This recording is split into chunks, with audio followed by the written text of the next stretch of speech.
AmandaLand, AmandaLand, AmandaLand.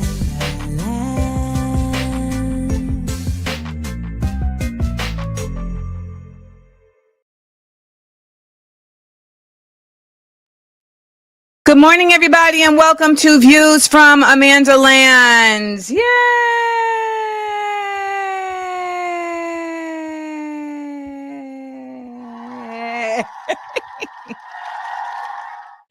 Let's try that again.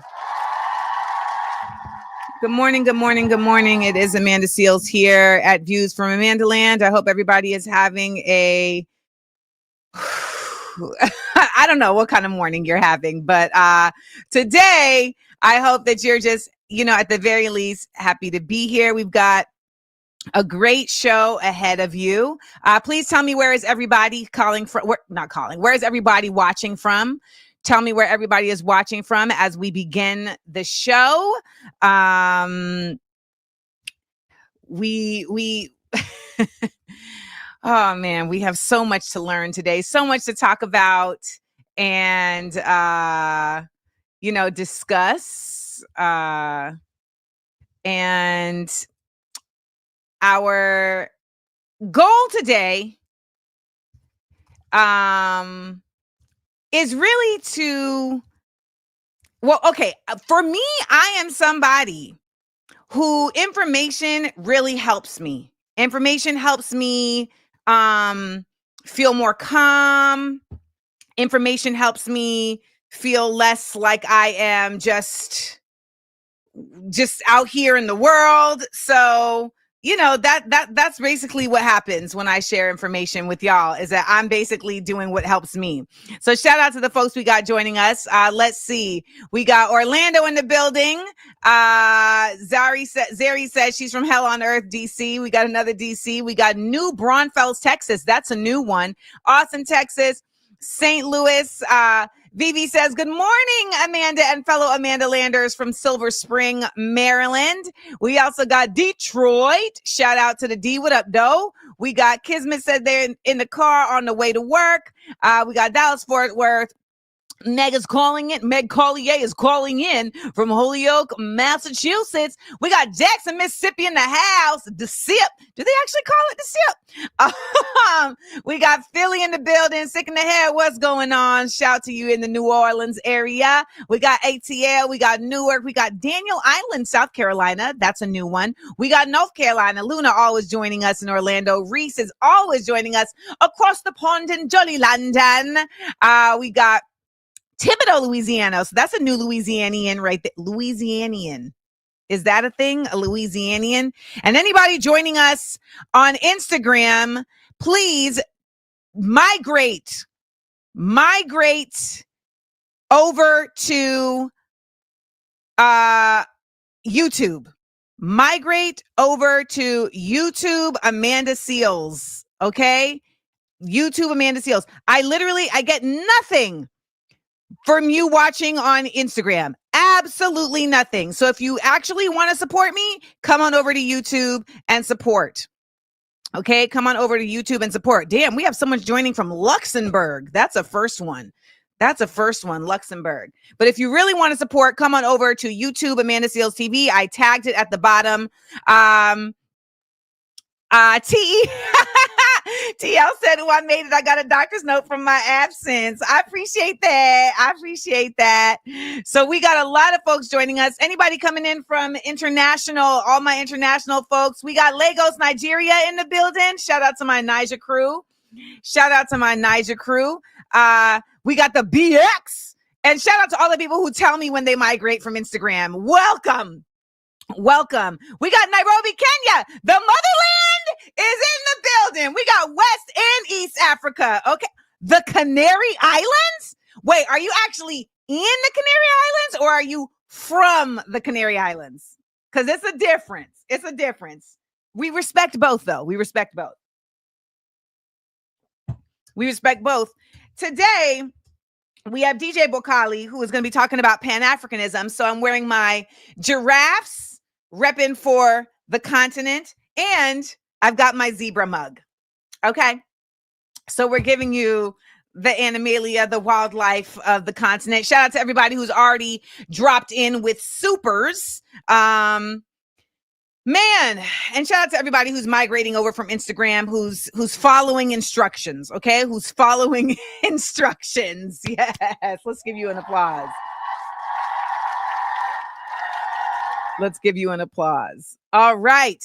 So we've got a really great show today. I'm really excited for one of the segments that we have going down that is called the critical thinking exercise. And this is something that I do on Wednesdays where I really try to just center on one specific topic and really get into the nitty gritty of it.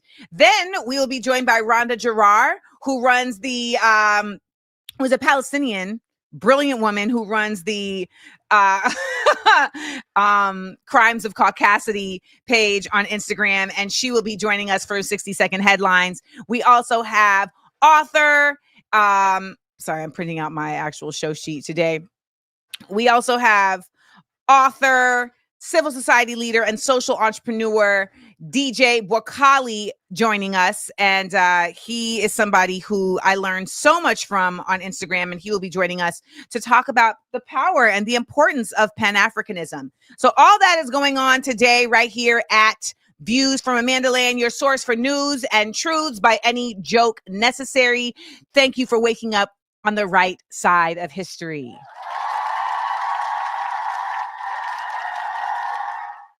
I want to remind everybody that I'm doing a new thing now where on Thursdays, so I was trying to post every day, but I was losing my mind. Like I just don't have the bandwidth to do it. So Thursdays we'll toggle. All right. Sometimes it'll be things I learned this week. Sometimes it'll be the bonus question. This week, it's things I learned this week. So for anybody who doesn't know what things I learned this weekend, let's just give you a little taste. Things I learned this week. Yeah. So things I learned this week is where you can call in. You can go to viewsfromamandaland.com, go to viewsfromamandaland.com, and you can leave a message saying what things you have learned this week. Now, I will tell you this. Sometimes I'm like, yeah, tell me like real things you learned this week, but you might also have just learned that like people are dumber than you thought. So I'm not mad at those answers either, just for the record, okay? But you can go to viewsfromamandaland.com, leave your voice message for what things you have learned this week. I believe that knowledge is power. I believe that we need to share our knowledge with our community, not hoard it for ourselves. So drop a message for me on what you have learned this week, any words, any information, any history, etc. All right. Things I learned this week is what's going on this week. Go to viewsfromamandaland.com. Also want to let you know that I will be debuting the next items for sale at the AmandaLand Exports shop. And they include the Bam. Oh my gosh. Did I leave it downstairs? Oh my goodness. Okay. Talk amongst yourselves. I need to go and get this downstairs. Talk amongst yourselves. What did you learn this week?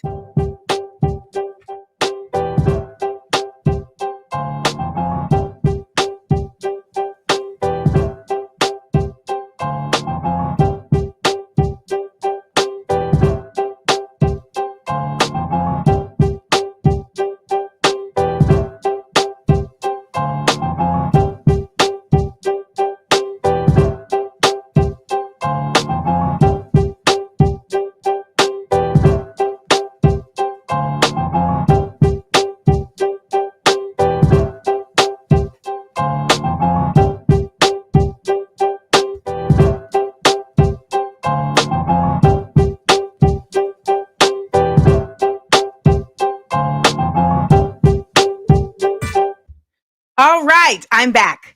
So this week, I got to let y'all know, February 1st, of course, begins Black History Month. Oh, even though they are absolutely going to be ending the formal Black History Month, we need to keep it going because it should be Black History Year anyway.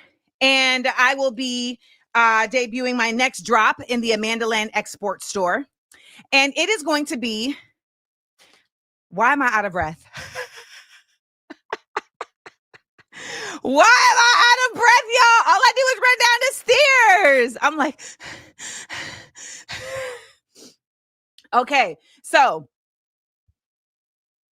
get you your Smart, Funny, and Black pin. All right. Now, let me make something very clear. Some of y'all may be like, but I'm not Black. That's not really what it's about. Like, you're supporting the concept of smart, funny, and Blackness. Okay. And me, as an artistic intellectual, I believe it is imperative that we continue to elevate intellectualism, particularly as it relates to Black culture. So you can get a Smart, Funny, and Black pin, or you can get you a bonus bundle. And the bonus bundle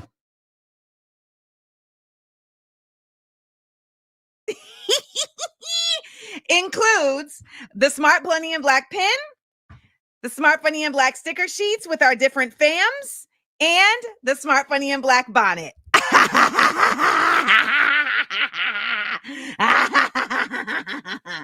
And the bonnet is satin on the inside.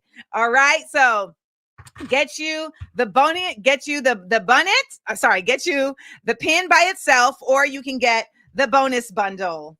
Yay! Smart, Funny, and Black. All right, so that's what's going down for February 1st. For the first week of every month, I will always have a new drop at AmandaLand Exports. First week of every month, I will always have, what you mean am I Tabitha Browning? No shade to Tabitha Brown, but she did not invent merch, okay?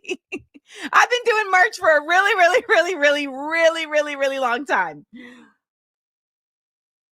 Really long time. So give me my props, please. Okay. So shout out to everybody who got their Harriet Tubman pins. Those are shipping out this week from AmandaLand Exports. And you guys, I am so excited for what is coming up, in store with the arts. Because I love me the arts. Okay. I love making my art. Let's get our church announcements done real quick. Remember, every day we do this, Monday through Wednesday, 10 a.m. Eastern at YouTube Amanda Seales TV. I am now also on Blue Sky and on Twitch. Amanda Seales is the name. Find me, follow me. I'm on Blue Sky and Twitch. Find me and follow me. Please subscribe. Wherever I'm at, follow me, subscribe, do all the things. Please watch the show for at least 20 minutes. Please replay the show after the show and let them ads play. Even if you just turn it on and just walk away, just do that for me as a solid, all right? Especially if you can't drop a super or anything in the Cash App, that's a great way of supporting that is free. If you enjoy anything I'm saying, please drop a Seals in the chat. Shout out to all of my Seal Squad who are over there subscribing at patreon.com. I appreciate you. I love you. Y'all are my folks. Okay. Also, remember that you can add a super in this space to show super support for this space. So want to remind you that you can do that. Let's get into our word of the day. The word of the day is longanimity. That's not the word. Hold on now. That is not the word, Amanda. That is not the word of the day. Let me get the right word for you. The right word of the day is... Why is it? Oh my gosh. I done made an error, y'all. Okay, now I got to get you the right word of the day. Hold on for me. Bear with me 1 second. The word of the day is autodidact. Autodidact. It is a self-taught person. Autodidact. Autodidact is spelled ATODIDACT. It is a noun, and it is a self-taught person. Can anyone use this in a sentence? An autodidact is a self-taught person. A noun, AUTODIDACT. Let's see them sentences. All right. We got Dappa Vipid said, I'm an autodidact beat maker. We love that. Cara said me. It's in my bios. I love that. Even though it wasn't a sentence, I'll give you a little bit of a ding right there. Alicia says, I wish I was a true autodidact. I usually use YouTube Uni. You know what? I just want to inform everybody. I don't think we understand that however you learn is still great. Even if you're not an autodidact, you went and made it your business to learn. We got to give props for that. We got to give props for that. All right. Thank you for the super sticker. Candace Johnson says, my brother is an autodidact pianist. Yes. Kalisha, this is great because I'm getting to learn about all your different autodidact skills. Kalisha says she's an autodidact seamstress. And DJ says, with the reversal of the title of Title 1, we will have plenty of autodidacts. Facts. Let's see. Let's close it out. Elle says, as an autodidact, she educated herself in Black liberation theory to understand the principles of collective ownership and economic equality. Yeah, we're here for it. Shout out to all my autodidacts out there. And, I think the thing about autodidacts is that sometimes we think that if we just learn by ourselves, that's like it. But I think there's something really valuable to learning it by yourself, if that's the only method, but then getting in conversation with others about it. So it expands perspective and it allows you to also get an analysis points and thoughts that you may not have considered, which is why like book clubs and what we do at the SEAL Squad Passage Posse, where we take a passage and we break it down together and we talk about it from our own unique points of view. That's why that's valid, because you are your own little world. Perspective is such a great thing for expanding your existence, your intellect, your knowledge, all the above. And Monique has a great perspective. Hit that like button. All right. So shout to everybody who is over there on Instagram. I want you over here on YouTube, Amanda Seales TV, Let's get into our critical thinking exercise. AmandaLand. Let's get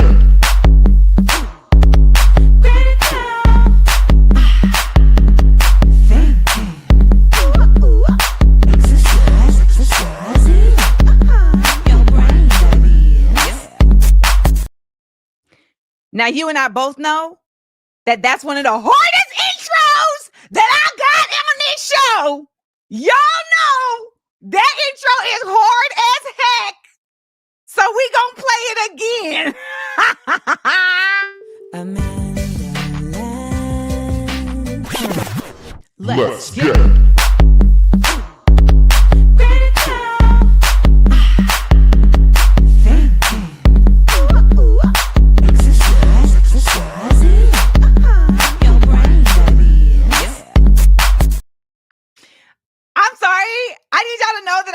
Together at 9:30. Okay, 9:30 a.m. I put that together. I was literally fixing my tea, and I heard it in my head, critical, and I was like, and I got my tray, and I got my oatmeal, and I ran upstairs so I could record it and drop it down. Critical,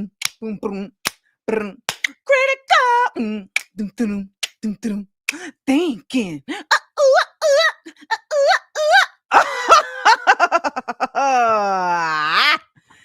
Yes, let's get into today's critical thinking exercise. So, there's a lot of talk right now, because this guy did this whole freezing of federal funding. And I can promise you, he doesn't have any clue how federal funding works. He's literally just being told what to do and doing it. And so he did it. He funded, they froze the federal funding. People went in a tizzy naturally. And thus, the confusion spread across like wildfire. And this was so many people that were like, well, they said it's not going to affect Medicare. They said it's not going to affect this and that. Sure, they said that, but do you think that they even thought it through on how it wouldn't do that? It did affect Medicare.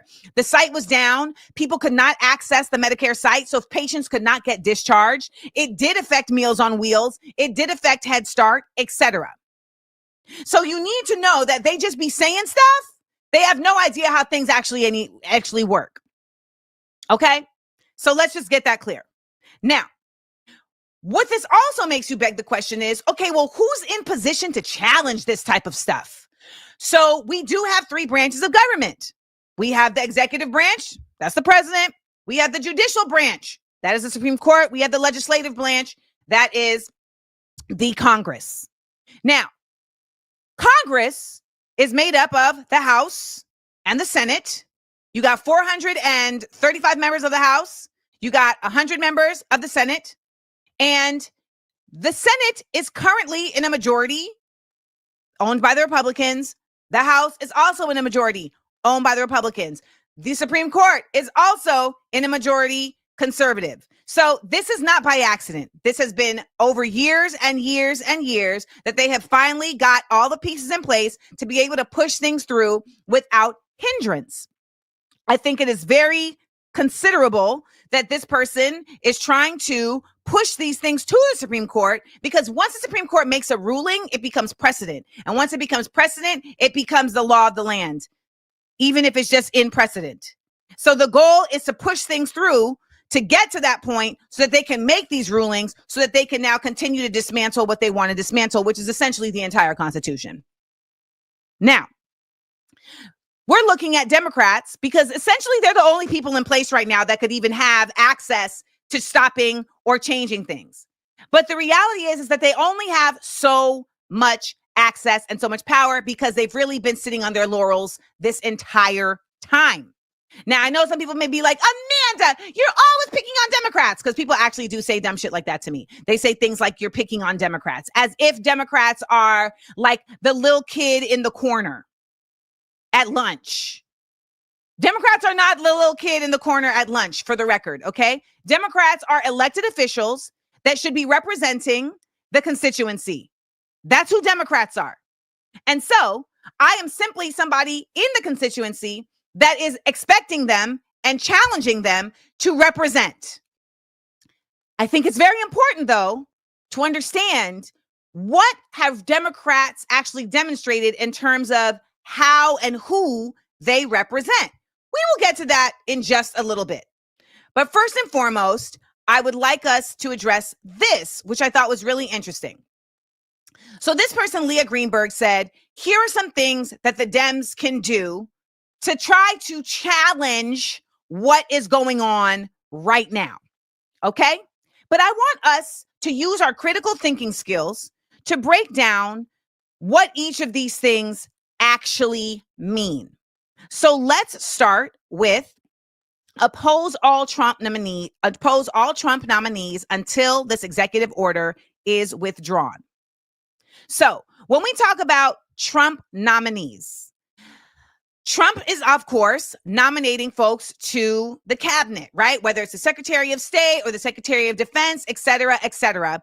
He is currently nominating all of these folks. And what we are seeing is that Democrats are letting these people get through. People like Pete Hegseth, who literally are the epitome of he is DEI.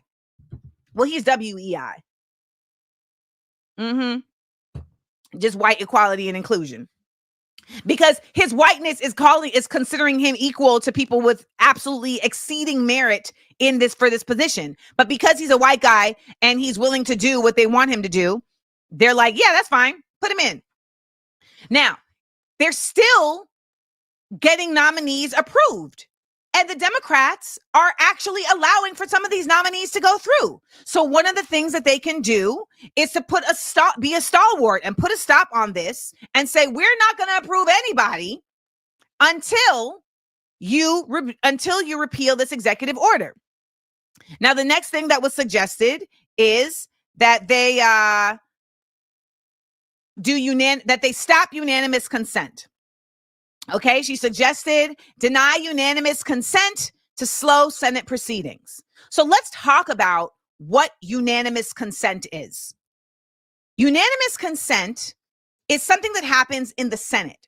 Now, at the beginning of every session, there's a rules package that both chambers decide on. The Senate and the House decide on their rules package. So, for instance, last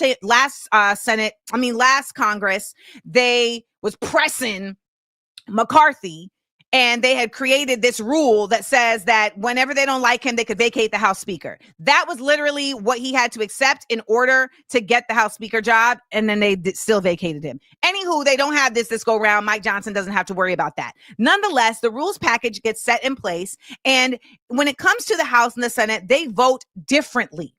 In the House, you are an individual, but you are a part of an entire consortium. You are representing your district. You're not representing your state. So you require like everybody to go along with you. A majority in the House is 218. That's a simple majority. That's 218 of the 435. And the 218 right now is actually what Republicans have in the House. Now, there are 2 seats that are vacated. One of them is the guy who went over to be National Security Advisor, Michael Waltz. The other is Stefanik, who we can't stand her. That's the one who said that Israel has rights to Palestine because of the Bible. That's who that is. Exactly. So she is now the ambassador to the UN. Both of their seats have been vacated. Even if they were filled with Democrats, which they're not going to be, it still would not create a majority of Democrats in the House. So when they vote in the House, oh my God, I just hit the heck out of my elbow. Funny bone. Okay. I got to rub it out. I remember one time going to my friend's brother's Little League game, and like someone got hit with the ball and he went to rub it and they were like, "Don't rub it!" I was like, "Let that little boy rub it out. Don't rub it!" To this day, I am 43 years old and I still remember that when I have to rub some pain out. Don't rub it! Okay.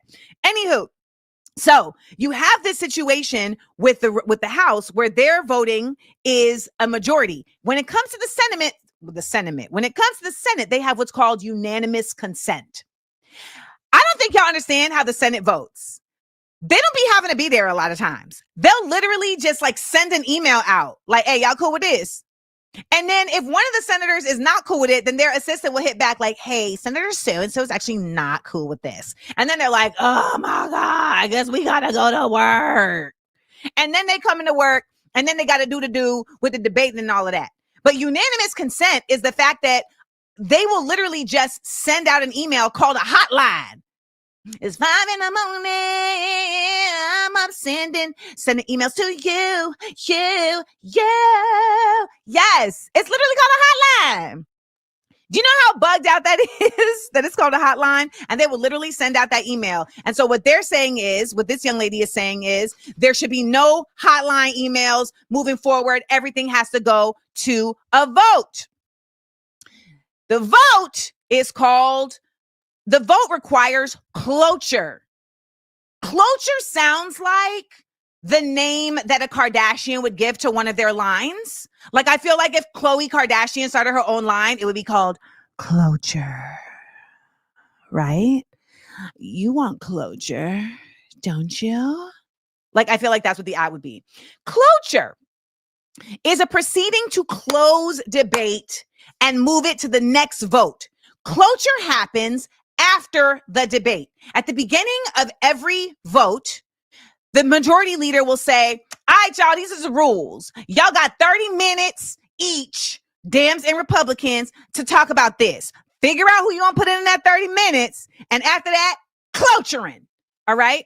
Now, the only thing that stops this is a filibuster. In the filibuster, someone can be like, "Well, okay, I know we only had 30 minutes, but I'm actually going to filibuster, and I'm just going to talk." And filibuster means you're just talking nonstop and you have to remain standing. You can tap in and tap out, but you got to continue standing. For the record, the longest filibuster of all time was against the Civil Rights Bill, and it was done by Strom Thurmond. That's how dedicated he was to us not having civil rights. He was like, "I'm going to stand up here and just talk because I hate these blacks so much. So I'm going to just talk." Do you understand how much hatred you have to drive yourself to hoarseness just to stop us from being able to like live? Anywho, that is what happens. So they get in there, they debate, and then the majority person says, all right, so we did our debate. Let's cloture it.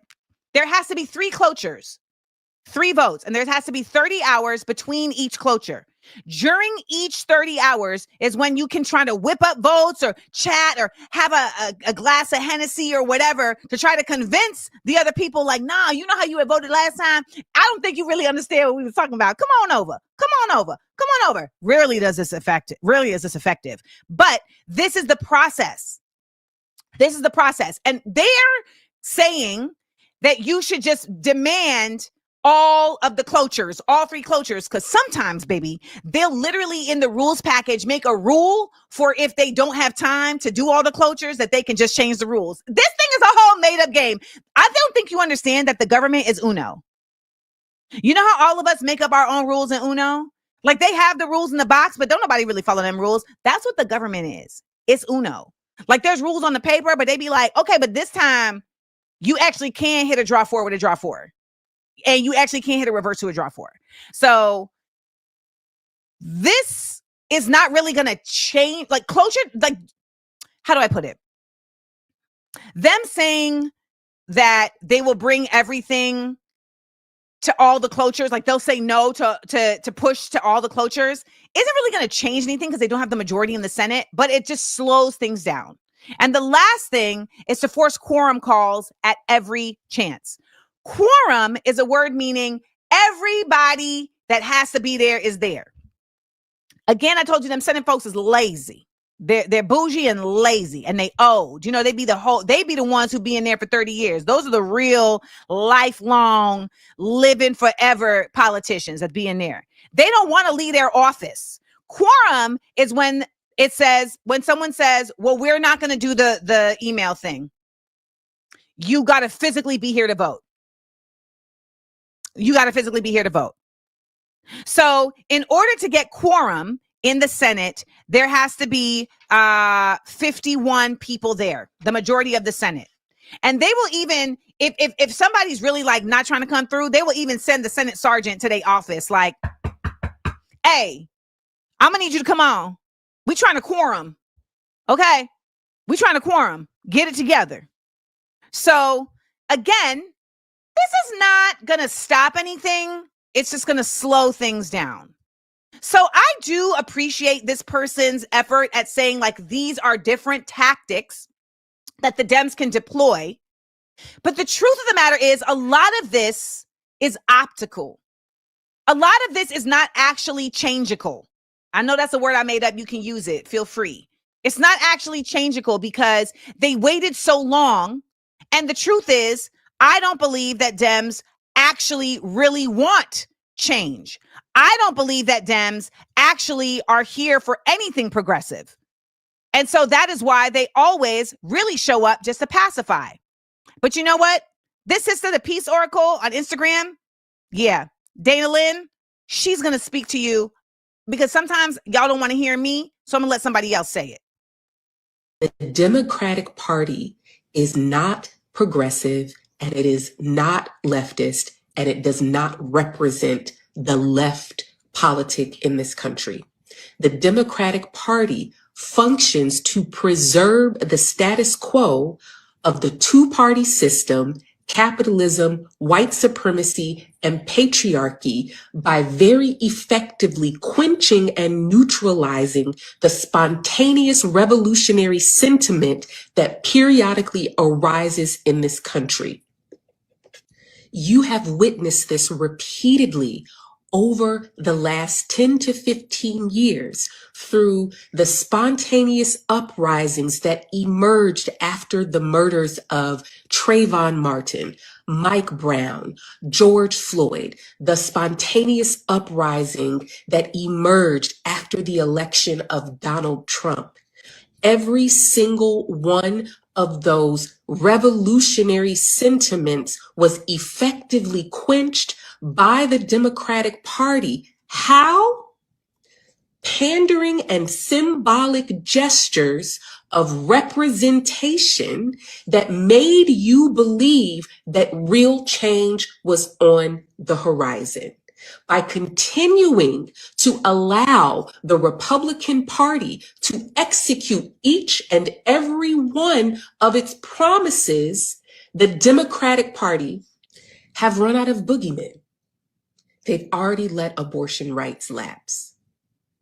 However, they have not used any of their majorities over the past 30 years, going back to Bill Clinton, to enshrine abortion rights. And as a matter of fact, abortion rights have lapsed under the Biden administration. For years, they have said, oh, if you elect the Republicans, they're going to start World War III and start a war with Iran. Open your eyes. What is happening right now in the Middle East that is not only funded by the Biden administration, but it is encouraged and it is the explicit policy.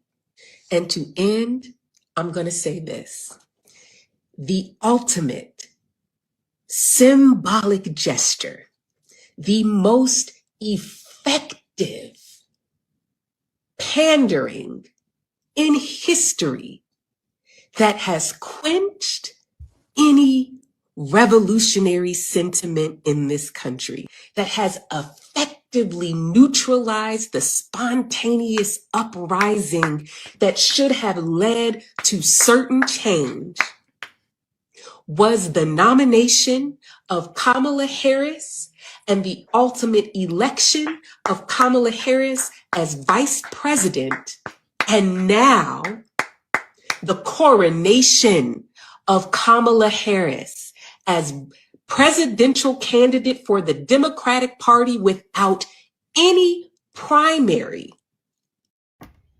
This isn't even actually a joyous moment. It feels so good to see another sister see what I see.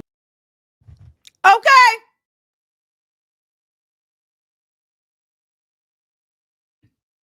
I know that's a hard pill for some of y'all to swallow. I know some of y'all got angry watching that. But that really is legit. And if you really sit with yourself and you do the math and you add it up and you take out your own self-serving ego or self-protective behaviors, you'll see it. And once you see it clearly, then you can absolutely better direct your energy to how you can use your critical thinking skills to create the change that you wish to see. AmandaLand. Let's get it.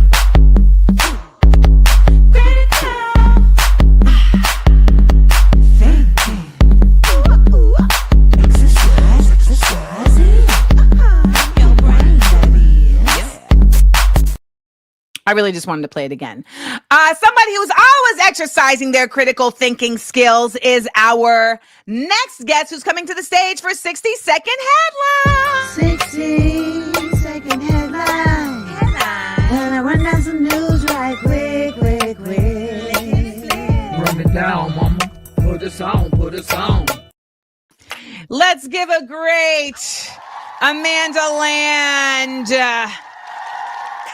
welcome to Randa Jarrar, author, Wow. professor. How are you, love? I am better these days. You're better these days? I'm better today and the day before, yes.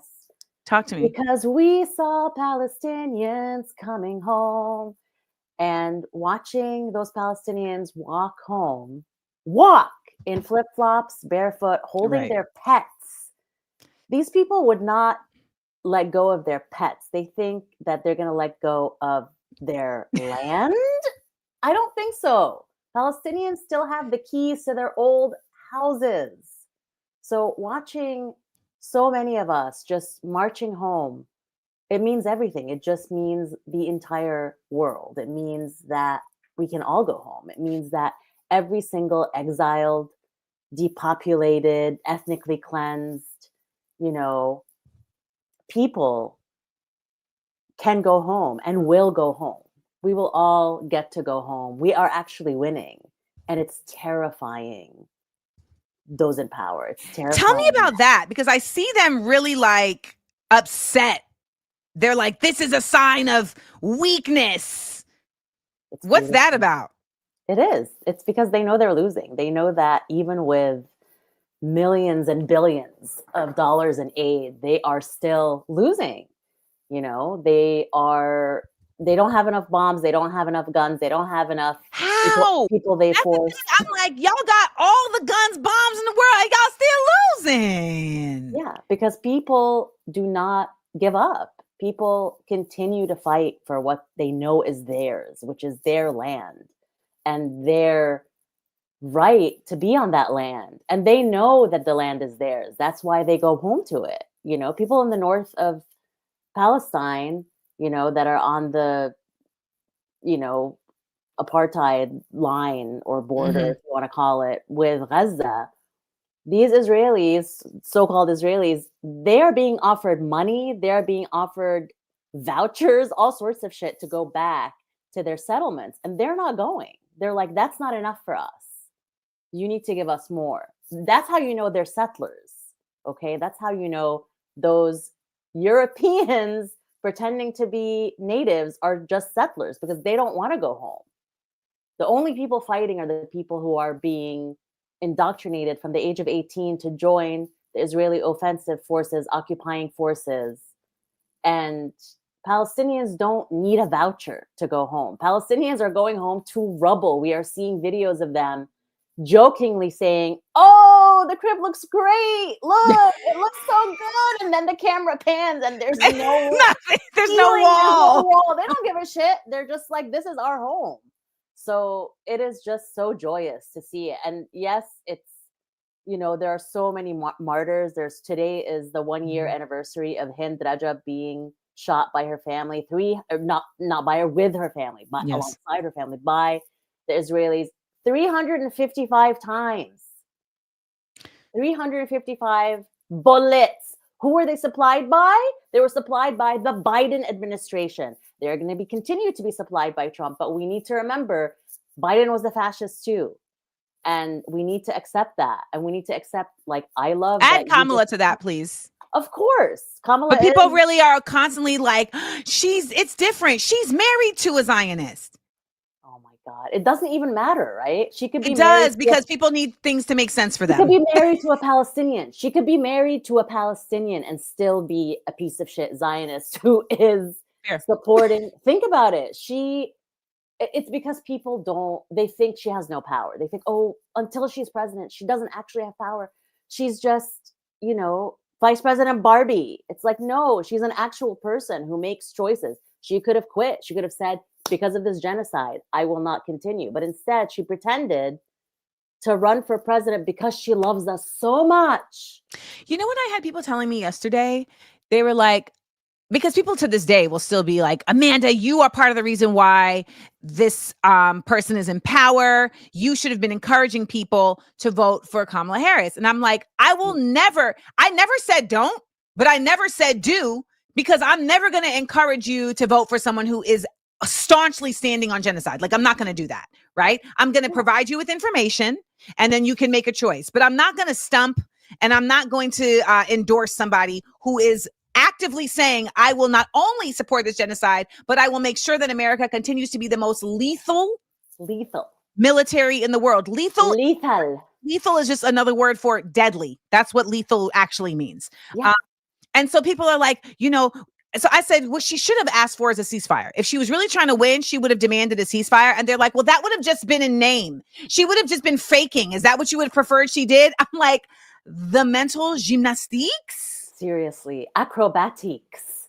It's Simone Biles is looking at him like, you win. Seriously. You got nothing on me. And why do we always have to wait? You know, they constantly hold us hostage and say, the Dems are always like, if we're not in power, if you don't donate $50 today, then nobody will have rights. Where does all that money go? She raised $1 billion. Where is it? Is that money going to be used to help bail out the people who are going to now not have jobs because this guy has implemented Schedule F, which we are about to talk about next? Because that's what I want to know. Are the Democrats have $1 billion that was donated to them for a campaign, and they didn't win. Where did them billions go? To try to win to try to win a midterm in 2 years, like you said, keep waiting. They went to the open bar at the parties. You know, I mean, they did. I don't know what they were drinking, but that shit was expensive. And I think they still owe money to their party planners. If you follow the money, yeah. Wait, you're serious? I think so. I've heard that people are still owed money. People who perform, people who went, which serves them right. That's what you get for being, the clown for Empire. I mean, it's just ridiculous. It is. Hello, Kat. This is Lando. Oh my God, Lando. Hello. What a beauty. This is Lando. Lando has a tumor, so Lando gets to do whatever he wants. Love you, Lando. Comes up here and we just adjust. Well, I ended up speaking about the whole federal aid funds thing for like the first portion of the show, so we don't got to reiterate that. So let's just get into, I don't know if you saw this whole thing about the fork in the road email. Did you see this? Yes, it's hysterical. It's hysterical, but it's also very real. And I don't think y'all understand that he been talking about this, okay? So the Trump administration is literally offering nearly all federal workers the opportunity to resign from their posts now and still retain full pay and benefits through September 30th. They sent out a notice via an email blast from the U.S. Office of Personnel Management, the OPM. This came out Tuesday afternoon. Oh my God, Lando, you're killing me. This came out Tuesday afternoon. And one thing I want to point out is that the person that sent this, I feel very offended, but her name is Amanda Scales. I don't like how close that is to my name. She is in Bizarro World. She is the Bizarro World version. Okay, so I went to an Urban League conference my junior year of high school. And when I got there, my name tag said Amanda Scales. And they were like, well, we can't change it. So for 3 days, my name was Amanda Scales at the Urban League conference. And ever since then, I always be having a surplus of clothes. And so every season I will do like a giveaway to my friends. And I call it an Amanda Scales sample sale. I have been doing this. I've been doing this since high school, college. I just did an Amanda Scales sample sale when I moved here to New York from LA. So this is the email blast that was sent out, you guys. So it's the fork in the road email. This is literally like an email style. And this is a carbon copy, they said, of what your man's what your man's Elon sent out to the Twitter folks. So the email says 2022. During the first week of his administration, President Trump issued a number of directives concerning the federal workforce. Among those directives, the president required that employees return to in-person work. So anybody who doesn't want to do that, you can go. Restored accountability for employees who have policy-making authority. I don't know when that was lost. And restored accountability for senior career executives. Basically, though, that's all BS. This is what the real thing is. Y'all, they're basically saying you have to pledge your allegiance to Donald Trump if you want to stay working here. Now, some people are like, shock, horror. But this is literally what he said he was going to do. Schedule F was already on the agenda that him and his consigliere, Steve Bannon, had talked about during his first term. Now, protectdemocracy.org cites this move as problematic. I'm just going to read this, even though y'all already know it. We're going to read it. A core tenet of democracy is that the government should work on behalf of the public. It is in recognition of this principle that public officials are required to take an oath to uphold the Constitution. The Constitution. A reminder, in the words of Georgetown University public policy professor Donald Moynihan, that their deepest loyalty is to something greater than whoever occupies the White House or Congress. Civil servants are really supposed to be serving the people. Yeah. What are your thoughts? Period. Any thoughts? first of all, the 4 pillars that he talks about, he rips off Islam. First of all, okay, Talk there's to me about it. 5 pillars, but There's 5, yeah. I'm just kidding around. But basically, like he's just constantly ripping people off. But I thought it was hilarious just because I thought of it as like receiving a text that was like type 1 to opt in to keeping your job, Literally. type 2 to say fuck the United States. We can't curse on this. Oh, excuse me. That's my fault. Sorry. Send me the bill of any kind of Venmo immediately. But yeah, I mean, I think that it's like this kind of like, AI murdering people. It's just this idea of like, we will text you, you'll tell us that you don't want your job anymore. And just reply, resign. Just it's like, no, you resign. You resign. Everyone who works for Trump is Trump. You resign. No, you're fired. But the idea is that like, let's make it as easy as possible to shrink the government. And part of me is like, yes, dismantle this entire place. Screw it. It doesn't matter. Just end it all anyway. It's collapse, empire, collapse. But yeah, he is a liar. He, whoever falls for this, I feel bad for them. And ultimately, because they're not going to get paid their money. They're not, and ultimately, I think that buried in here is the whole, we're all going back to work 5 days a week. So this man does not care about disabled people. This man does not care about people generally, but he really does not care about disabled people and telling them, go back, either you go back to your office or we're going to fire you anyway. So, any just denial of the fact that COVID exists still, long COVID still exists, and people are still sick and cannot. A lot of people just cannot go to their office and can do their job just fine in a very short amount of time, actually daily. Imagine that efficiency. But yeah, and I just think it's just him also every day proving that the Dems could have done so much to protect people, to ensure that our rights are codified, all sorts of stuff that they could have done. And he just proves it every single day with his little Donald Trump show.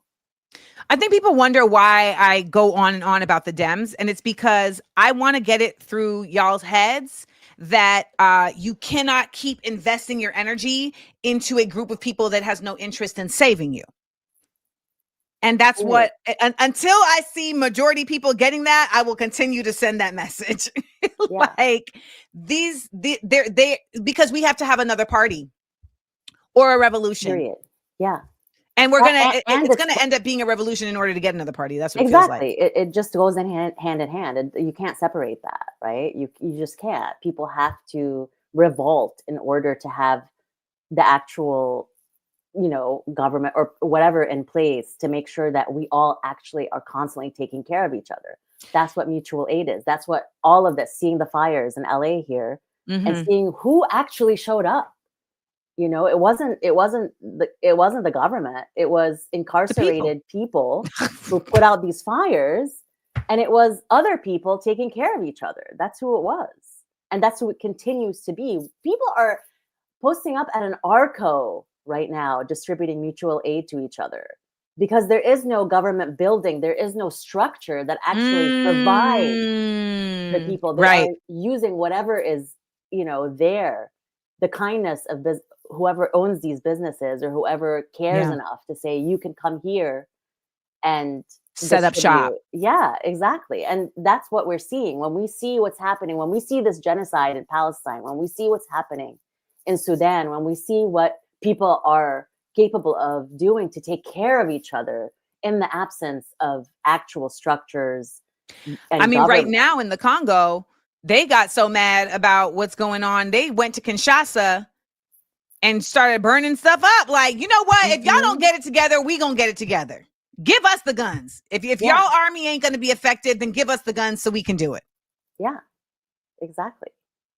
And purge the entire continent of the French already. Let's go, everybody. Let's, just, it is just, everybody else models for us how to actually be free, it seems like. And let's go, let's wake up, let's just do this because there's no other way around it. And it's not going to be fun and it's not going to be easy, but seeing what just happened to these communities in Altadena is just, it just shows us like, no, they're not going to help us. Things are just, and we don't have to be sort of like Debbie Downers or whatever you want to call it and say, oh, everything's going to be terrible. But no, climate catastrophe is coming for all of us. What do you think happened with all these bombs dropping all this phosphorus? It's affecting us. Everything affects us. And can you talk a little bit about that? Because I think Yeah. a lot of folks don't know or realize how the bombs actually work. Like, I think folks think a bomb drops and the people who are there that are harmed, like, that's it. No, it continues. It continues for generations, and it also just continues and reverberates, right? This isn't just something that happens far away. Everything that happens far away catches up to us. Look at these Santa Ana winds too. These winds are powerful that came to, they come every year to LA. And indigenous people who are the real original stewards of this land, they knew how to deal with the Santa Ana winds. They thought of the environment around them as spiritual, right? Not just something that you can control or force to be a certain way, right? We have to actually realize that we're not always in control, and how can we treat the earth? How are we actually interacting with it? And it's it's not a hippie thing, right? It's like it's no, not this hippie is real. It's smart. This is real. This is like, a dude once told me and my girlfriend, like, why are you wearing COVID masks? I don't believe in science. And this dude was waiting for an elevator. What is an elevator? Sir, you don't have to believe in science. It's just real. It's just real. It's just real. So these bombs, they're full of phosphorus and all sorts of chemicals that are being dropped even far away. Where is that? That is right by the Mediterranean Sea. It borders everything. And then it goes into the Atlantic. And all of this is real. All of it affects, this is not just like we are on the same rock. This is a planet. And that just reminded me that one time I was with a homeboy, and he had brought his homeboy, and his homeboy was fine. And then my homeboy had went to the bathroom, and so we were chit-chatting. Mm-hmm. And I said something about Venus, the planet. And he said, oh, you believe in that? And I said, believe in what? And he said, space, y'all. Oh my God. I'm gonna head out.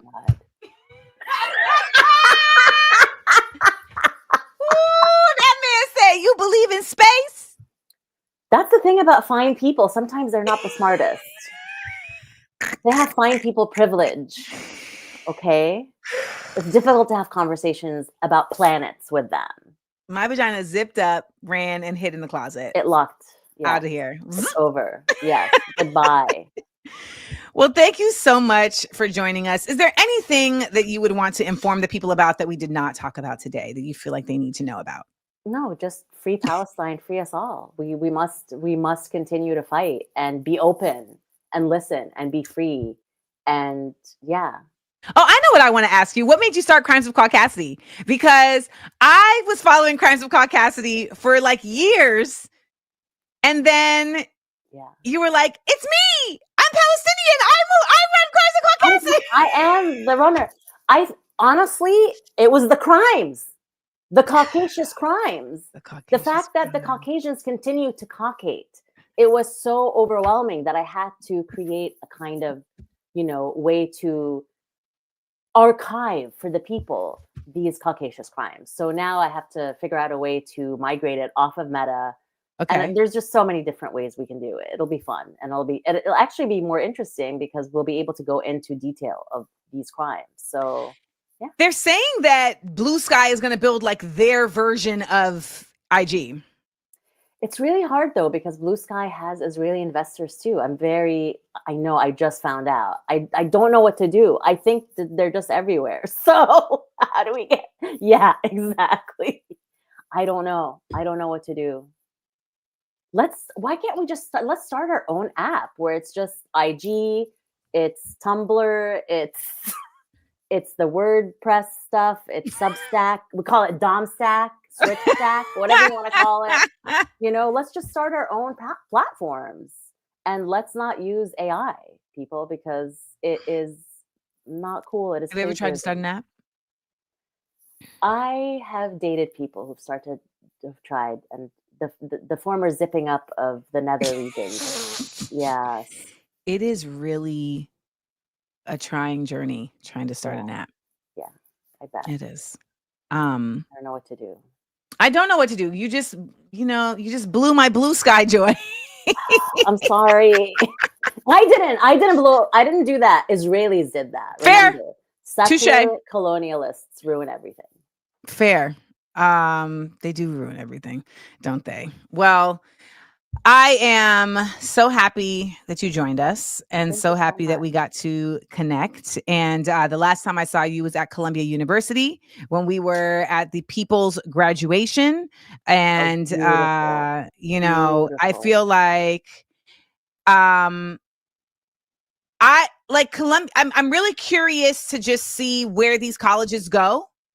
Well, Columbia Because just sent. I'm sorry. no, but go ahead. Speaking of space, Columbia just chastised a graduate student publicly because she dared to mention Palestinian astronomers and what the sky looks like in Gaza for her astronomy class. You can look this up. Yeah, there were just 2 lines in her syllabus about the Palestinians and how it's difficult for them to see the sky, the astronomers in Gaza. But you have to believe in space to want to do it. And I don't know if Columbia even believes in space at this point. I don't know. I think it's really interesting. I don't know where they're resting their hats, because I just saw JD Vance do a whole video. I mean, he was not a whole video, but he did a whole speech where he said the professors are the enemy. Hilarious. But yeah, they'll always say that about us. They'll always just be like, and then the people will think, oh, they want us to be stupid, or they're touting stupidity. No, they're really just touting their own ideas of, what knowledge is. What is science? What is science? It's just power. It's just their way of trying to say that this small percentage of people is actually, the problem, when it's really not that. It's always the 1%. That's the problem. Always. Let's keep our eyes focused. Let us check out blueprints of guillotines. Let us think about ways. Yeah. What did people do in the past? I don't know. History. History. Well, we are somebody's history. What does Howard Zinn say? The life is just a sequence of histories, something like that. Beautiful. So thank you so much. Where can people get more of your dopeness? You can read my books. I've written 3 books. You can get them for $1 used.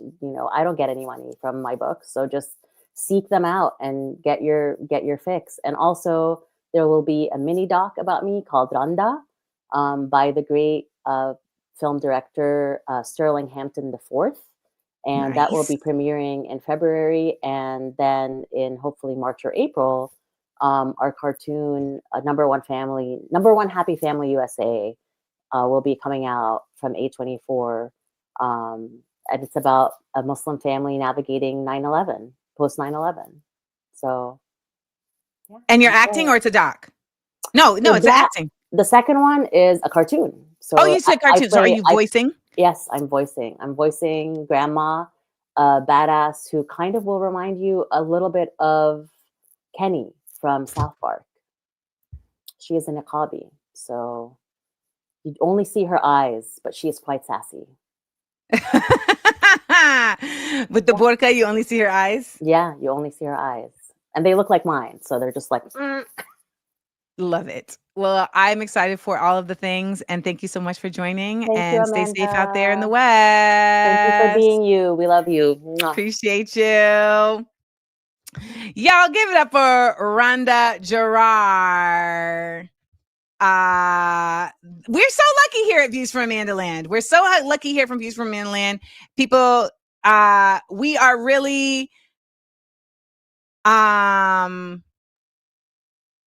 really just a great community.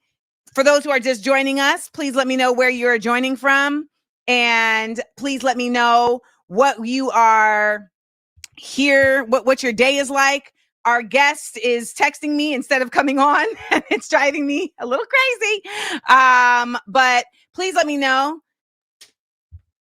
And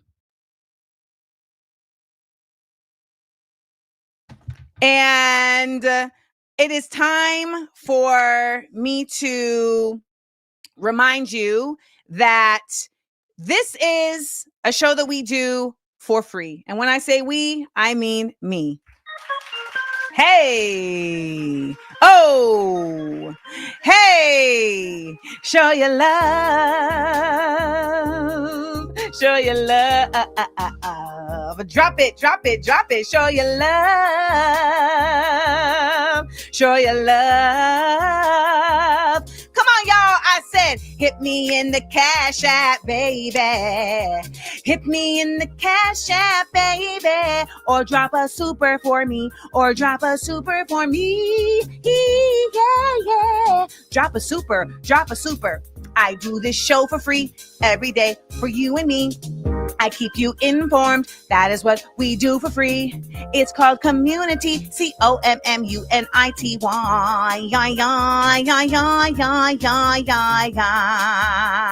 Shout out to everybody dropping a super.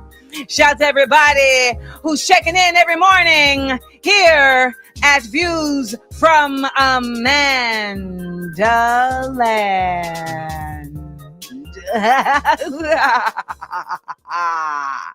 When I tell y'all, we as a people need to get it together with time zones, okay? Folks do not be knowing time zones, and it be driving me crazy. I'm seeing some of y'all say, I confuse the time zone. I said the show is at 10 a.m. Eastern, and y'all talking about 1 p.m. when you live in California. You know you don't live 3 hours ahead of New York. You know you don't. You live 3 hours behind New York. You know that because when you live in LA, y'all, you always behind. You get everything late. New Year's, everybody's like, Happy New Year. You like, ooh, not yet. Ooh, not yet. And then when we have international folks, they be like, I don't know the time zone. I'm like, use the world clock. Use the world clock. Okay.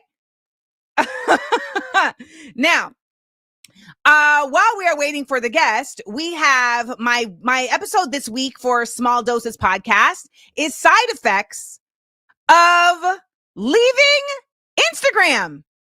The reason why you hear surprise in my voice is because when I recorded this episode, I didn't plan to air it. I didn't plan to leave Instagram this week. Like that was just something I did on the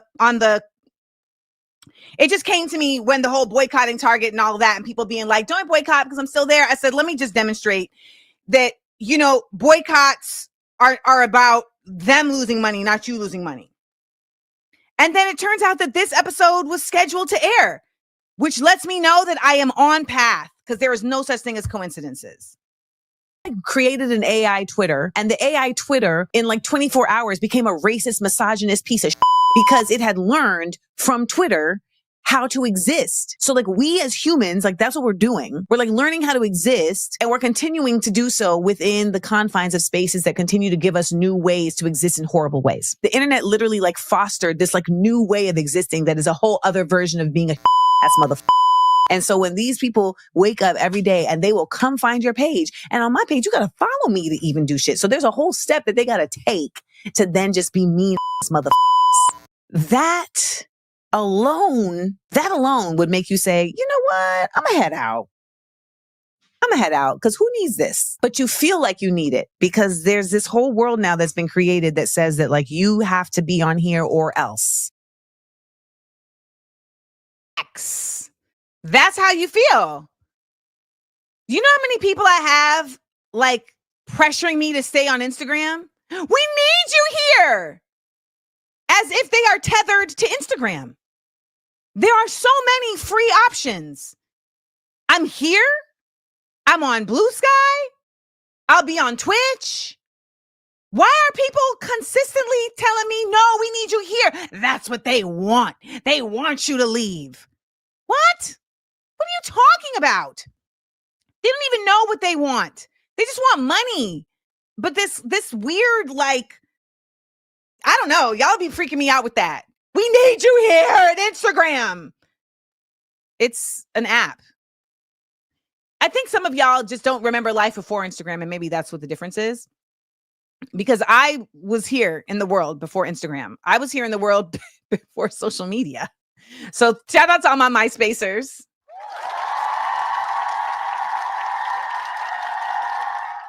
Shout out to all of us.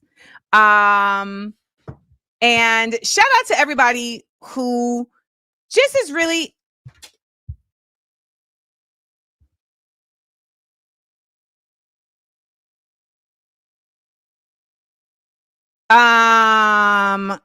it's really killing me when I do things like on point and then it doesn't happen. Hold on. Okay. This person is driving me crazy.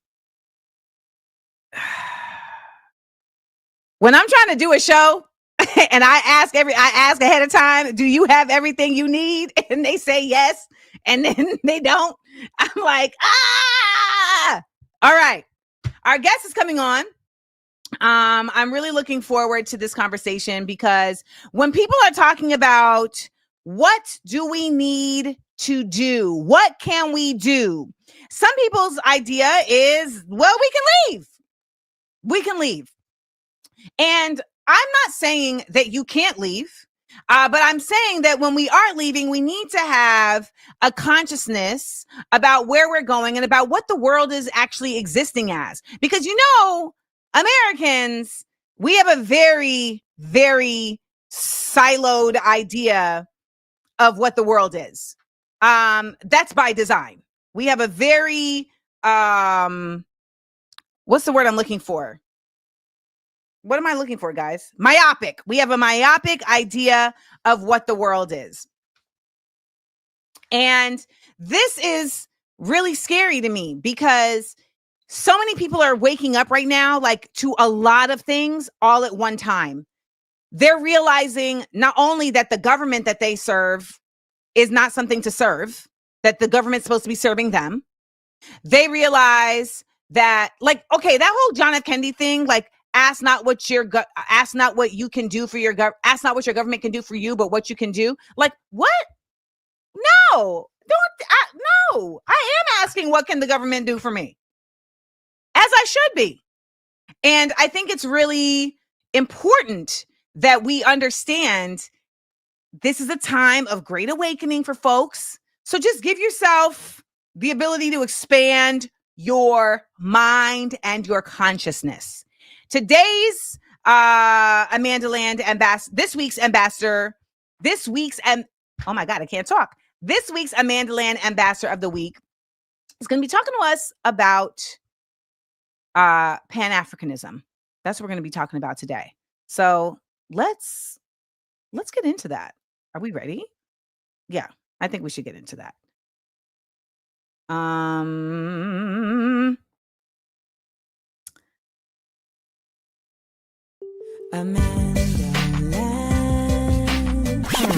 It's the AmandaLand. Nope. I did a whole new ambassador of the week, and that is what we're going to play. I did a whole new ambassador of the week, and that is the one we are going to play. So let me just get things together because that is what is supposed to play. So our ambassador of the week is coming on right about now when this finishes loading real quick right here on the computer, which is taking forever. AmandaLand.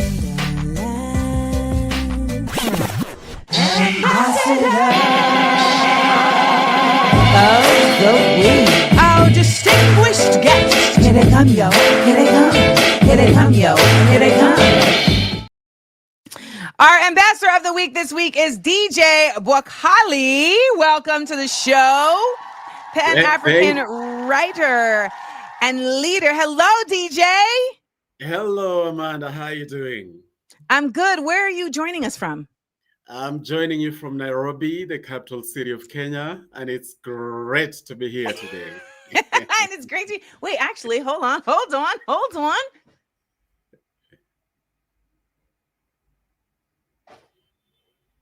Oh, great. Let me put on my Kenya bracelet real quick. All right. That's Let me the put on my spirit. Kenya bracelet real quick. That's the spirit. Jumbo. Jam- Jumbo. Jambo sana, habari yako. I went to Nairobi. And I went to the Masai Mara. Oh, you did. I How was that did. experience? Incredible. I really love Kenya. I really love Kenya. I mean, I've been to Ghana, I've been to Togo, and I've been to Kenya. So I haven't done like enough of that Yeah, continent, but I really loved yeah. Kenya because I felt like there was a chillness. Uh-huh. There was a chillness. And then we also went to one of the slum is not the word. One of the what's the proper term?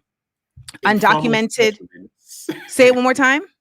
Informal settlement. Yes. So we went to one of the informal settlements and Yes. I began working with one of the schools in the informal settlements. And so every Yeah. year I sponsor high school students to be able to go to high school.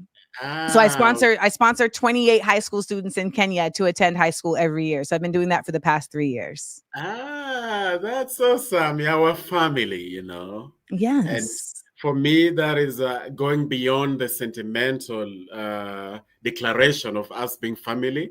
You're living it out in that sense. Well, that is what brings us to our conversation today about Pan-Africanism, right? Because the concept of family on a global diasporic scale. So please talk to us. Let us in on where Pan-Africanism exists in 2025. All right. Where to begin? Because there's a lot to unpack there. And first of all, thank you for having me. It is really, really great to be able to have this conversation with yourself and with everybody, all the viewers. It is really something that I cherish when we are able to talk about Pan-Africanism. And for me, the starting point, people need to understand that barely 150 years ago, Africa as we know it today did not exist. And what do I mean by that? The political boundaries, the political borders that define Kenya, contemporary Togo, or Nigeria, or any African country for that matter, and there are 54 of them, they didn't exist at all. It's only when there was the partitioning in the infamous Berlin Conference in Europe in the late 19th century. That is when they partitioned and chopped up Africa, like a piece of meat. And then now, voila, we have the borders that we have today. Why I say that is once we realize that, then we begin to see that Pan-Africanism is not just a historical or romanticized notion of African unity, but Pan-Africanism is what defined us for ages and ages until the late 19th century. So from where I sit, if Africa always existed as a unified entity with multiple kingdoms, multiple communities that coexisted and traded with each other with unified languages, whether they're the Bantu languages or the Nilotic languages, they're different language clusters. But the point is that Africa was existing for all that time, speaking those ancient languages, many that we still speak to date. Then why in heaven's name should we just let go of that completely and insist on clinging on these borders that were imposed on us? Now that these borders are here, then it's okay, we can live with that. But what we must not live with is this notion that Kenya is completely different from Togo or from Uganda, because that's not historically true. Why do you feel like there are African people who are against this unifying thought? Because I know that there is a push now to like make it so that you don't need visas on the continent to go to different countries. I know Ghana just opened its borders so that you don't need a visa if you are from another country on the African continent. What do you feel like is the counter argument to this? The counter argument is the fact that today's generation of Africans, virtually 100%, this is the only Africa that they have known. And the vast majority of Africans, unfortunately, have not even had a chance to travel to other African countries, including neighboring countries, partly because of the economic situation, but also because the transport infrastructure is nothing to write home about when you're talking about cross-boundary highways and railway networks. So because, for example, imagine somebody who was born in Togo. Okay. Let's give them 50 years ago, because Africa is the most youthful continent. Our median age is less than 30. Globally, we're the most youthful continent. So somebody who is 50 years old in Togo is already crawling towards, seniority in terms of age. So this person would have been born sometimes in 1974. Okay. Yeah, 1974. Yet, despite being 50 years old, the vast majority of 50-year-olds have never ever left their African country. And the same applies to the younger generation, whether it is Gen Z or the younger millennials or Gen Alpha.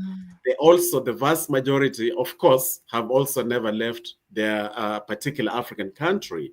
So because of that, you'd find that a Ghanaian or a Tanzanian, the only identity they know as an African is Tanzanian or Ghanaian. So to them, the whole notion of they're first of all African and then Tanzanian is really something that it is not their lived experience. It may be something that people like myself may argue for, but their only lived experience is the fact that they're Ghanaian and their passport says Ghanaian. So when you the nationalism is holding them. Exactly. So they cling to that, which is why we have to be super pragmatic and practical and innovative, so that such people, we can begin to take practical steps that will help them to now appreciate the fact that we are 1.2 or 1.3 billion people in mainland Africa that share so many similarities. So the sooner we get accustomed to that, the more we, reach out our hands and our hearts, the better off we shall be. And I'll explain later on practically where we're better off economically and culturally and socially and spiritually if we are truly united as Pan-Africans. Are Americans included in that in any way? Yes, you see, African Americans, Black Americans, I'm not sure which is a politically correct term, but either one is fine. Yeah. The fact that there's African in that phrase means that they are African, and this includes not just Americans, but Africans in the diaspora, whether their forefathers came to a first generation Americans, or whether they came forcefully during the slave trade, transatlantic slave trade, they're still African.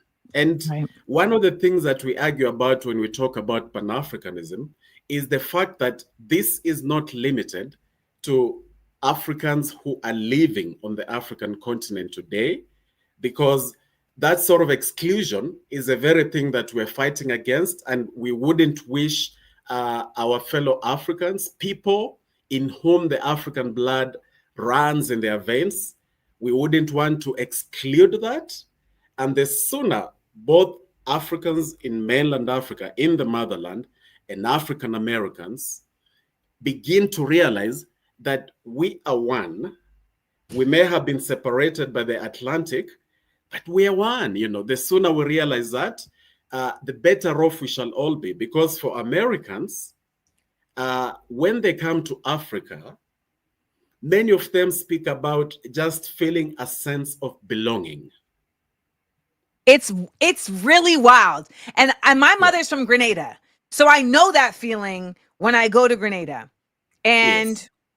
when I was landing in Ghana for the first time and we were like just approaching, looking out the window, I felt different. I felt like I Yes.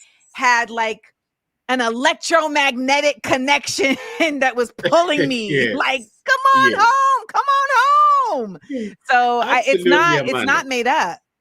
Yeah. And here's the thing, because for some of them, or all of them, or most of them, the fact that you have lived in America all your life, I understand that sometimes beyond that initial euphoric feeling, sense of belonging, because we are culturally different purely because we live in separate places, So sometimes there's a cultural clash, there's a cultural shock. Yeah. And when that happens, sometimes there may be people who may then look at that as evidence that, oops, this is not what I thought, or a sense of anticlimax. But Yeah. my experience from talking to those who then stayed a little bit more, is this. They begin to realize that despite these cultural shocks, despite these cultural differences and linguistic differences, economic differences, that at the end of the day, when I call you sister or when you call me brother, it isn't just trying to be cute. There's actually that sense of, hey, my sister, my Yes. brother. So my thoughts on that would be that it's so important that we continue having these immersive experiences as a matter of policy from African governments, and of course now African Americans, that as a matter of policy, we begin being very intentional about immersive experiences, especially for African Americans in Africa. Yeah. And the more that happens, the more we realize that we truly are family, despite our evident differences. We still are family and are better off with that realization than sweeping it under the rug. Now, you mentioned that you were going to talk about what ways like Pan-Africanism can be applied practically on the continent. I know you mentioned like railways that are interconnected, etc. Can you give me more about that? Absolutely. Here's the thing. Unless we begin to show that we are better off economically and socially and even spiritually by exalting Pan-Africanism and not by quenching it and not by pushing it to the sidelines, we have a responsibility to meticulously show how indeed we are better off. And I'm going to attempt to do that briefly. Number one, when you're looking at it economically, myself, I think now I've been to about half of Africa, probably 25 countries or so. And I remember, Amanda, the first time I went to Dakar, Senegal, I had gone there. I used to be part of what was known as Indymedia. Indymedia was this global collective of independent media activists that really sought to answer the question, how can information make a lasting difference for the underprivileged people, for the marginalized people? Right. So through that, I got to visit Senegal.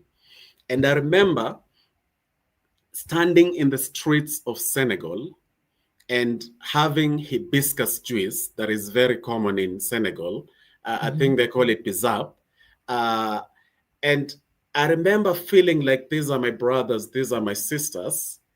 But shock on me when I started walking in the streets of Dakar and they speak Wolof, I speak Swahili, they speak French, I speak English. So to my great shock and dismay, we could only use sign language, Right. to people who look like me. So I remember that was like quite a rude awakening. And that's the time I decided I'm going to learn French. And I did learn it because I realized that since half of Africa, they are so-called Francophone Africa, they speak French. and the other half speaks English, and a small fraction speaks Portuguese. If I want to be a Pan-African, I do not want to be limited to only one half of Africa. Right. So that realization alone made me realize that we must be able to work on these practical barriers that actually stand in the way of Pan-African. Now, economically, how I've then been able to benefit, I'm going to use myself as a case study for that, is when I started working at the United Nations Environment Program for a couple of years. I no longer work there, but I did work there for a couple of years. I was in charge of a regional African program for young people. I was a youth myself back then. And I remember how it was easier for me to communicate. And one of the things that in fact helped me to be good at that job was the fact that I could communicate a little bit more with other African youth, whereas there were other equally qualified people who may not have been able to communicate because they didn't understand any French. Now, at a trading level, if one is able to understand these different African languages, whether it is French for English-speaking Africans, or even Wolof, my own advocacy is for major African languages to be taught all over Africa so that we are not limiting ourselves to either French or English. Exactly. But back to that, if I was able to do my job very well because of that Pan-African spirit and notion, and because of the practical steps that I took to be truly Pan-African, even linguistically, then it means that there are millions of Africans who are not trading with each other because they are not having a conversation with each other. It's true. Well, it's communication at the base, right? Yeah. It really just opens the conversation, but you have to have the mindfulness to want to be able to have those conversations and to see those people as your people, which require conversation, right? Like if you don't feel like people are your people, then you may be like, well, I don't need to talk to them. But you going to Senegal and being like, well, these are my people, but I can't even talk to them. Exactly. Like that's what. No, I do understand that, and I see how so many of us in the States, like we have been sequestered to not look at our people as our people. There's been this idea that if you see African people from the continent as your people, that you are somehow denying yourself your identity as a Black American, when that's just simply not the case. Like, it's just identifying that we are a part of a whole, but we have our individuality. Now, we have some questions that people have submitted, so we're going to get to them of those questions. Karazan says, Mr. Bakwali, what does Marcus Garvey Jr.'s legacy of promoting Pan-Africanism mean to you? Now, I don't know if you know this, but they just posthumously pardoned Marcus Garvey here in the United States when Biden was leaving his presidency. So that's a thing. Great question. And thank you very much for that question. Actually, it has a bittersweet ring for me, that question, because as somebody who is truly appreciative of Marcus Garvey myself, I wish that more Africans in the motherland would also be much more conversant with his work, and a few other people, in the African diaspora. And for me, the fact that he was a thought leader, the fact that he was able to speak in a very powerful way, able to speak, to who we are, to our identity, to really articulate a lot of issues that made people feel that's exactly what I was thinking. It's like you took that from my heart and then you put words to that. The fact that he was able to do that, I think, for me, his legacy and frankly, I have in the past embraced that challenge that people like me and other people who are thought leaders today must be able to continue with that. Of course, give it our own fingerprints, give it our own soul. But at the same time, not just look back nostalgically, but rather pick the baton. And now, like myself, since I'm a writer and a thought leader, to be able to mentor others, mentor other Africans, mentor other people in the African diaspora, so that we truly articulate our experience. And I'll give you an example to that as a direct answer, very briefly. There has been this TikTok trend of this indigenous Australian man that has been used as a prank during FaceTimes. And it has garnered millions and millions of views because America has the creator fund for the TikTok users in the US. People have even made a lot of money. So the other day I did a video explaining how we must not have modern forms of exploitation of Black people, of indigenous people, but then coat that or sugarcoat that so that it appears like just entertainment, yet there are layers of that are perpetuating some stereotypes of Black people, of indigenous people. So we've got to be able today, in the spirit of Marcus Garvey, of Malcolm X, of even Martin Luther King and other, even Bob Marley for me, we must be able to then articulate today's issues in an equally powerful manner, if not more powerful. Which I don't think people understand how valuable that is. Like, that's what social media ends up really being for a lot of, folks. It's being able to articulate today's issues in a succinct manner, in an entertaining way, at least, where people can get it. And it's music has always, that's when you said Bob Marley, music has always had a real stronghold in that area. But I think it's really, social media has become its own natural space for that as well. Yes. Now, this is a really interesting question. Rolando asked, I don't know for sure because America does propaganda very well. What does acceptance for LGBTQ plus people look like on the continent? Now, I know in certain places like Ghana and Uganda in particular come to mind where they are very hostile to the LGBTQIA plus community. But in general, what would you say is the vibe on the continent? Great question again. I'm a firm believer that we must be able to talk about everything. And anytime when we don't want to talk about some stuff, that in itself is a symptom of a deeper problem.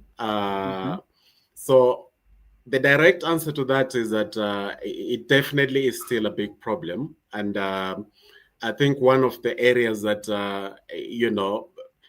potential bone of contention is when people in America or Europe, including our fellow African Americans, or other African brothers and sisters, sometimes when they find this attitude of, a measure of non-acceptance or unwillingness to talk about this, sometimes they look at that as proof of either uncivilization or total intolerance, when in fact, I like to say that even America itself, has had this progression over the years. I think 15, 20 years ago or 25, just having public figures who were very open about their sexuality, was not as common as it is today. And as I recall, your immediate former president, Joe Biden, even went ahead of Barack Obama in, bringing this conversation out, especially the issue of gay marriage.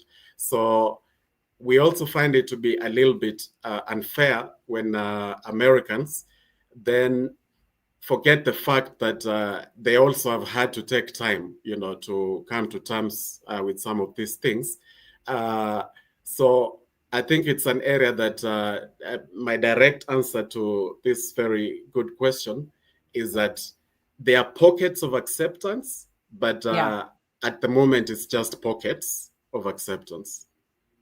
Where would you say, off top of your head, is a pocket of acceptance? I think amongst the younger generation, but even then, like accepting their friends who are gay. But like in terms of places, like is South Africa considered a more progressive place? Yeah, South Africa, definitely. In fact, South Africa is way ahead of others. Then in a country like Kenya, whereas it is not out in the open, but amongst friends, for example, people do not shun their friends because they're gay. Yeah, they don't do that at all, especially in a place like Nairobi. Yeah. Last question. Do you think President Traoré of Burkina Faso is going to effectively unite Africa? Again, great question. And I'm a huge fan of Ibrahim Traoré, really huge fan. In fact, for 2 years, Amanda, I have done polls asking Africans whom they think is the best president on the continent. And for 2 years in a row, in 2024 and 2023, Ibrahim Traoré won. And the people who are supporting Ibrahim Traoré are not just young people, they're even older people. I think three things I want to articulate here. Number one, Africans have gotten fed up with business as usual when it comes to matters of presidency and leadership of countries.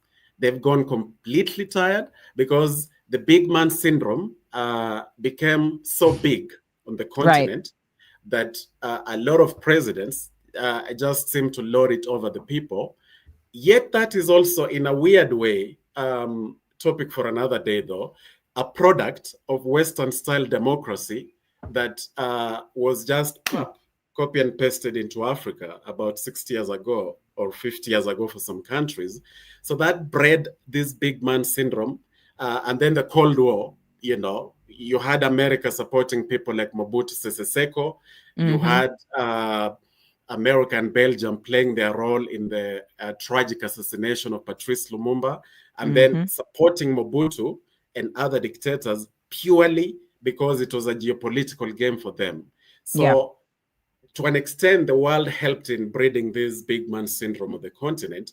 Absolutely. Enter Ibrahim Traoré, a young guy, who is doing things very differently, who is standing up to the bully, to hegemony, and that has really resonated with Africans across the continent. However, on the matter of uniting Africa, I think he is triggering a spirit of Panafricanism and servant leadership and making African realize even more so that in their own respective countries, they deserve to have presidents who are servant leaders, who are transformative leaders. Yeah. So that alone is a step towards uniting Africa. But on his own, he still faces the crazy challenge of Francophone Africa and Anglophone Africa and Lusophone Africa. He still faces the challenge of 80 to 90% of his fellow presidents who look at him and see more of a nuisance. See more of something they don't want to see in their own countries. So from that perspective, it is still a marathon that is in the first quarter and not a sprint that is towards the finish line. Well, I feel like a lot of Americans are in a sprint towards trying to find where they can live in the world outside of this country. There's a lot of Americans that are looking to come to the continent.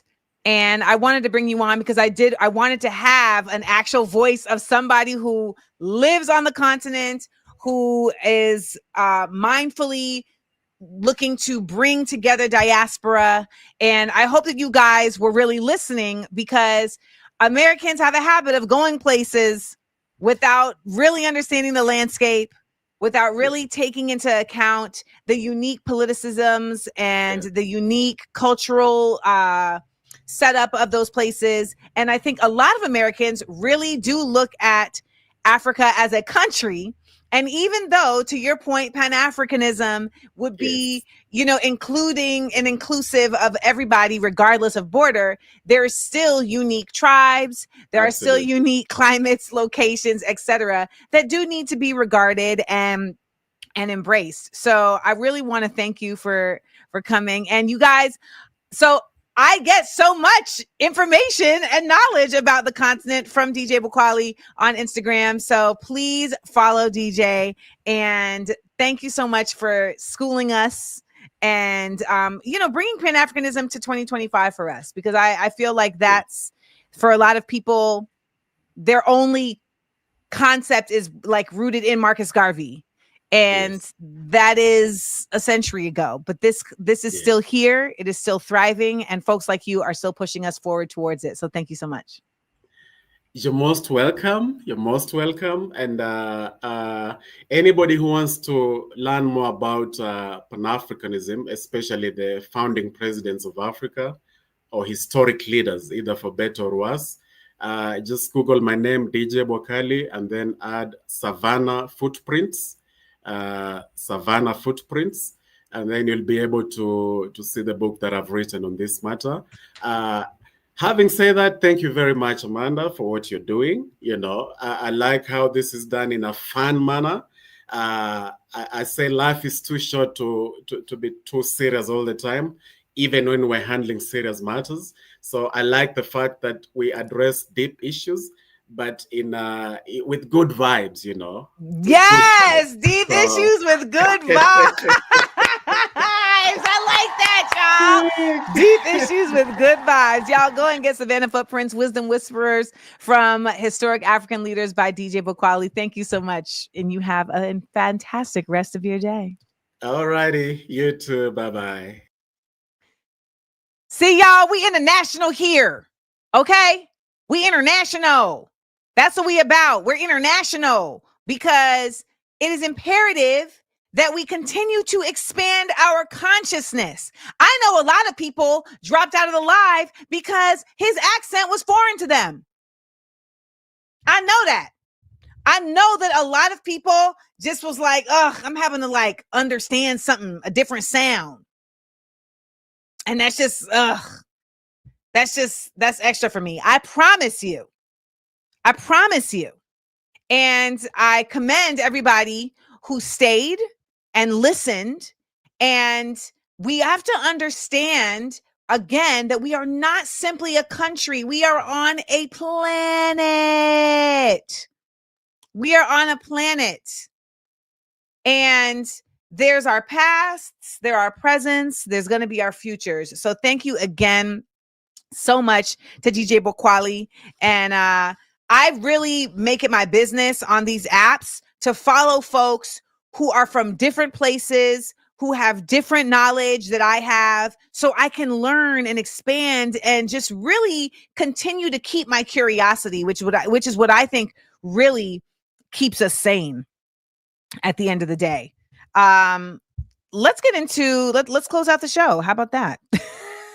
Let's close out the show, y'all. Nope. Let's close out the show. AmandaLand.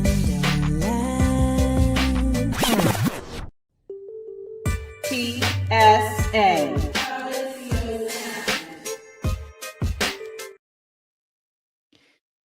So, you know, curiosity is really, really powerful. Curiosity is a thing that is an action that can keep you going. It can literally keep your mind at work. And the first thing that is troubling is your mind being atrophied or your mind going into stasis and paralysis. Right now, we're experiencing shock and awe.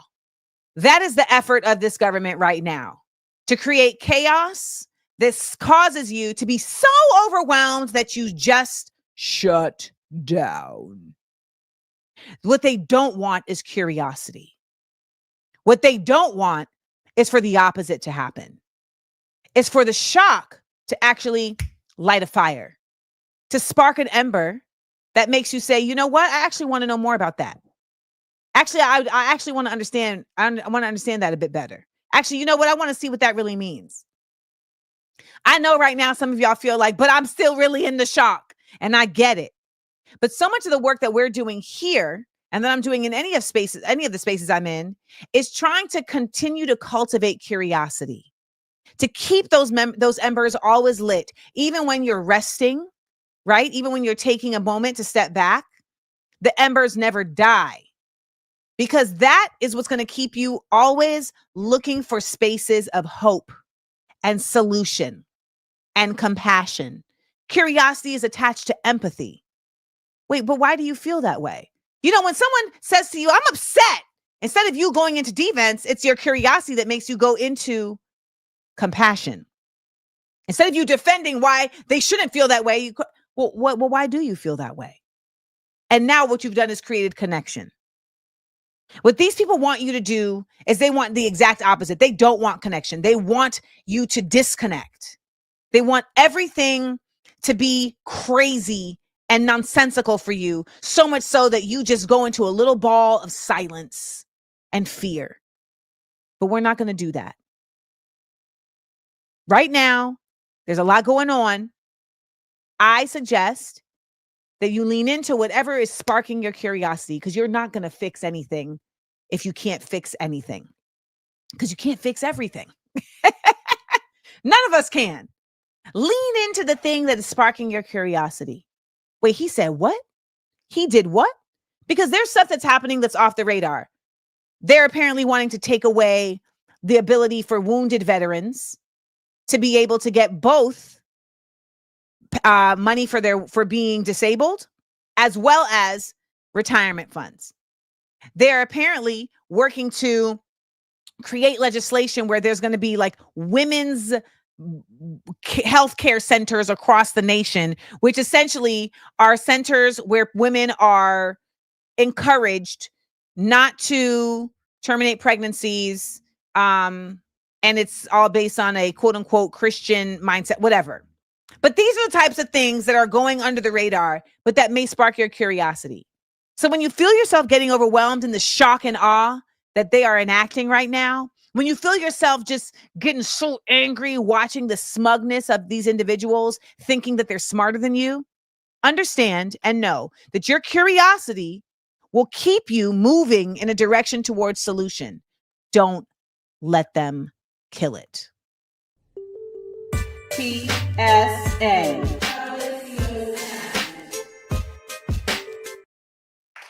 All right, y'all. It's time to head on out of here. I hope everybody had a great day. I had a great day. This is Views from AmandaLand. For everyone who joined us at the end, I hope that you caught a little bit, but you're going to get more.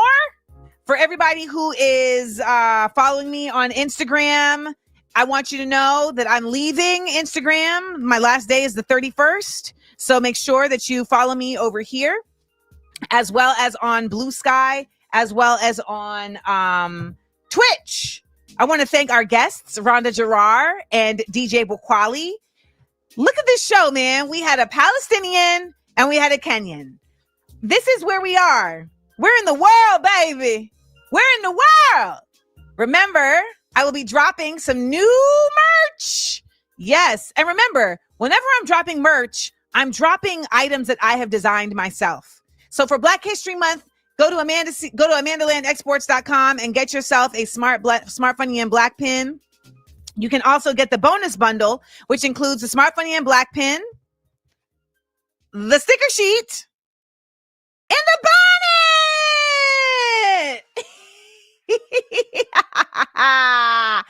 with the satin on the inside, baby. Okay, so all of that is going down. All of that is going down. Also, want to remind everybody to leave a message this week. Yeah. with your things that you learned this week. Go to go to viewsfromamandaland.com and leave us a message of what you learned this week. I know that y'all have been curious and leaning into that curiosity. Am I right? Now, let's get focused on this. On Monday, we are going to have our first review episode. Yes, the review episode is going to be your opportunity. Why isn't this? Oh, the review episode is going to be your opportunity to win a Smart, Funny, and Black pin. I'm going to post on Sunday on Views from AmandaLand a sign-up sheet for anyone who wants to get called on to participate in the games of the review episode. It requires you to be here on time for class. It requires you to be here for the full hour, 10 to 11. If you know that you cannot leave, if you know that you probably going to leave, please don't sign up. Please don't sign up, okay? So I would love to see you all sign up to be a part of our review episode. And the review episode is where we're going to talk about and go over things that we have talked about for the last month. So words that we have learned in our word of the day, themes that we have discussed, critical thinking exercises, all the things. Yes, because retention is imperative if we're actually going to be learning something. So make sure to go to viewsfromamandaland.com on Sunday and sign up. Sign up to be a part of the games of our first Views from AmandaLand review episode. Everybody, it's only Wednesday. I know, y'all, it's only Wednesday, but I want to thank everybody who showed us some love with our supers. I want to thank everybody who showed us some love by asking questions to Mr. Bakwali. Please remember that when we have guests, I'm old school. I am West Indian. So I want our guests to be addressed by Mr. So-and-so or Ms. So-and-so, or if they specifically have a pronouns preference, addressing them in that way. Okay. I do not we in class. All right. I don't even like when y'all call me Amanda. Even that at this point feels too informal. I'm like, Hi, Bubba. My baby Lando. So thank you to everybody out here who sent us supers. I'm showing y'all love right now. Remember, please subscribe right here before you go. Please replay the episode. And please remember that we are each other's business. When we look out for each other, we lift each other up. I mean that now more than ever. So you guys, let's get into our 60 seconds of stillness. And shout to Pantara Villarreal, who said, I'm looking fierce today. I love it. 30 seconds of stillness. I always say that I'm going to have my act together for the 30 seconds of stillness. And then I don't have my act together for the 30 seconds of stillness. Like this happens every time. I want y'all to know that every time I'm over here rushing to try to put up the 30 seconds of stillness and it's never ready. So I want to apologize, but now you can get into your 30 seconds of stillness.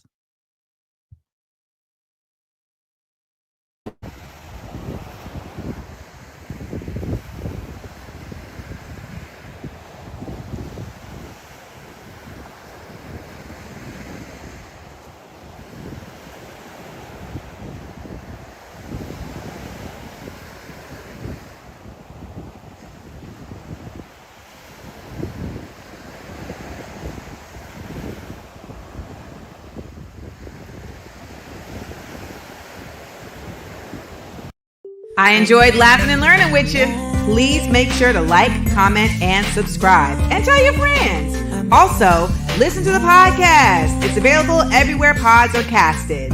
Listen ad-free by subscribing to Patreon Amanda Seals. Come on and join the Seals Squad. Views from AmandaLand. Live 10 a.m. Eastern, Monday through Wednesday, with content on Thursday and Friday at YouTube Amanda Seals TV.